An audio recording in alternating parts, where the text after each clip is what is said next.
સંસ્કારી નગરી વડોદરામાં વાડ જ ચીભડા ગળે તેવી ઘટના સામે આવી છે।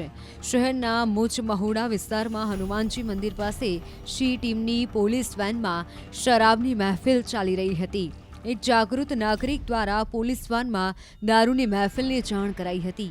આ કેસમાં જમાદાર સહિત 3 લોકો રંગે હાથે ઝડપાઈ ગયા હતા। આ મહેફિલ માણતા કોન્સ્ટેબલ નવદીપસિંહ સરવૈયા, માલવ કહાર અને સાકિર મણિયારની અટકાયત કરવામાં આવી છે।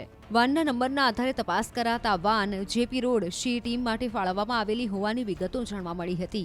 ઉલ્લેખનીય છે કે પોલીસને આ અંગેની જાણ થતાની સાથે શી ટીમ માટે ફાળવેલી વાનને તાત્કાલિક પોલીસ સ્ટેશને બોલાવાઈ હતી, જેથી અંદર બેઠેલા જમાદાર હેડ કોન્સ્ટેબલ નવદીપસિંહ, દશરથસિંહ સરવૈયા તેમજ તેની સાથે માનવ પુરુષોત્તમ કહાર અને સાકિર કાદરભાઈ મણિયારની તપાસ કરાતા 3 જણા પીધેલી હાલતમાં હોવાનું સામે આવ્યું હતું, જેથી તેઓની સામે ગુનો નોંધી કાર્યવાહી હાથ ધરવામાં આવી હતી।